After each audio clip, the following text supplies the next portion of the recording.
বিএনপির মধ্যে কি যোগ্য লোক ছিল না? বিএনপির মধ্যে কি দেশপ্রেমী লোক ছিল না? বিএনপির মধ্যে কি কর্মীদের প্রতি ভালোবাসা পোষণ করে এরকম লোকের অভাব পড়ে গেছে? যিনি ছিল তাকে দিলে তো কথা ছিল। এই লোককে এখন দিয়েছে নির্বাচনে, যে এখনো পর্যন্ত জনগণের টাকা আত্মসাৎ করে দিন খেলাপি ভোট থেকে পারমিশন নিয়ে নির্বাচনে এসেছে। জনগণের টাকা আবার মারবে, আবার বুক করবে, ব্যাংক দখল করবে, এই নিয়োগ ছাড়া আর কিছু নাই। সুতরাং শত শত কোটি টাকার জনগণের টাকা আত্মসাৎ করে যারা নির্বাচনে এসেছেন, আবার একে ওই লোককে নির্বাচিত করা ঠিক হবে?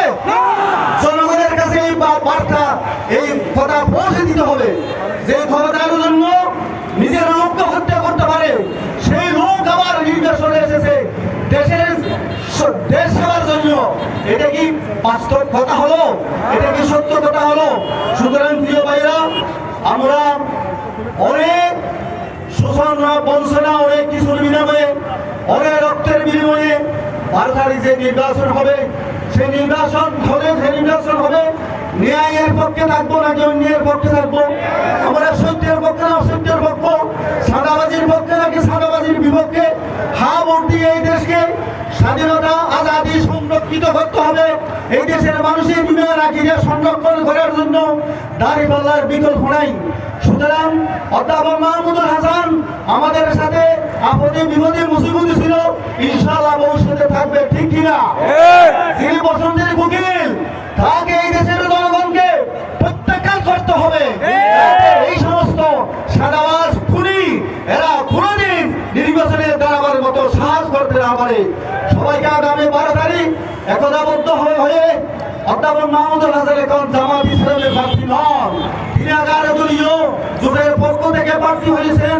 11 দলের সমস্ত জনগণের পক্ষে আমাদের আনোয়ারা কর্ণফুলিতে ইনশাআল্লাহ 12 তারিখ বিপ্লব হবে কিনা?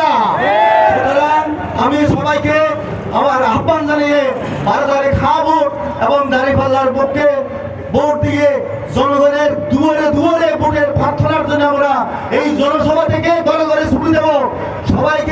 সবাইকে আহ্বান জানাবো ঘরে ঘরে গিয়ে, যাতে আজাদির পক্ষে, স্বাধীনতার পক্ষে, ন্যায়ের পক্ষে, সত্যের পক্ষে ইনশাআল্লাহ 12 তারিখ জয় যুক্ত হয়।